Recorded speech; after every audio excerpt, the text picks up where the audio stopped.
दिन था दशहरे का, इसलिए ढूंढा गया रावण को, जो मिला एक मेले में अपने भाइयों के साथ। और मेरे मन में आया, अब तू गया बेटा, अब तू गया देख। रामलीला शुरू हो गई थी और वहाँ गाना बज रहा था। तेरी चुनरी है लाल लाल रे। इसके बाद हमें दिखे कुछ झूले, जिनमें से एक था मौत का कुआं। उसे देखने से ज़्यादा हमें हैरानी उसके टिकट को देखकर हुई। और उसके बाद हमें दिखा धुएं वाला बिस्कुट।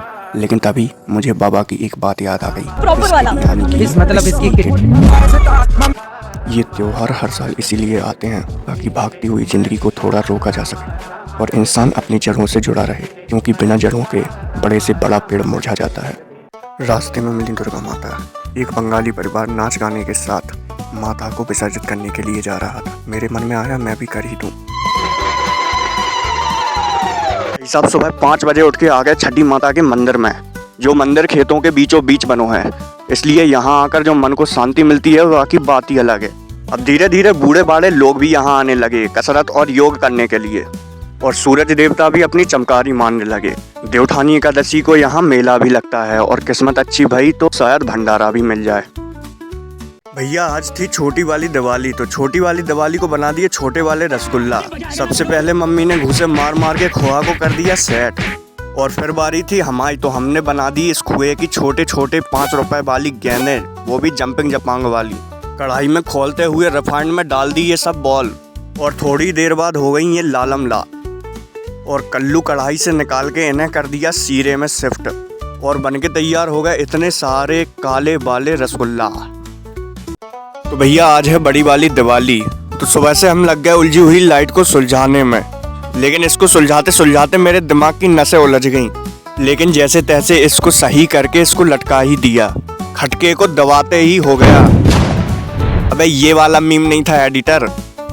फिर लात मार के भेजा गया मुझे मार्केट, जहाँ से लाए लक्ष्मी गणेश जी को अपने घर, और उनके वापस जाने के टिकट को दिया फाड़, और फिर ले ली मिठाई, जैसे देखकर मेरे मुंह में आ गया पानी। इसके बाद काट दिए मैदा वाले खस्ते, और खोलते हुए रिफाइंड में खस्ते हो गए कतई गोल्डन गोल्डन। तो भैया आज लगाई जोर की भूख और खाने को नहीं मिला कुछ भी, तो हमने उठाई कुछ मोमबत्ती, एक प्याज, टमाटर और सस्ते नूडल्स। पहले तो लगा दिया तगड़ा सेटअप, और फिर लगा दी वो चीज़ जो मोहल्ले की आंटियाँ बहुत अच्छे से लगाती हैं, यानी कि आग। लेकिन कैंडल को जलाते ही आ गया सस्ता भूत, जैसे मैंने दे दिया नूडल खिलाने का लालच। अब मैं और भूत बनाने लगे नूडल्स। सबसे पहले डाला तेल, फिर प्याज में दिए घुसंड, हाथ तेरी ऐसी तैसी, फिर टमाटर का निकाल दिया कचूमर, और फिर सस्ते नूडल्स डाल दिए। अब इसे पकने के लिए छोड़ दिया, साथ ही साथ भूत को अपनी बातों से पका दिया। थोड़ी देर बाद नूडल बनके हो गए तैयार, और उसमें डाल दिया 2 चम्मच घी, और पहली चम्मच खिला दी भूत को, जैसे खाकर भूत ने कर दी खून की उल्टी। तो भैया आज आ गए सुबह सुबह गाय माता के दर्शन करने। हाँ, हमारे यहाँ गाय माता का मंदिर अलग से बना हुआ है। इसी के पास ये नहर बनी हुई है। इस जगह पर लड़के कसरत करते हैं, और यहाँ पर बैठने के लिए जगह भी दी गई है।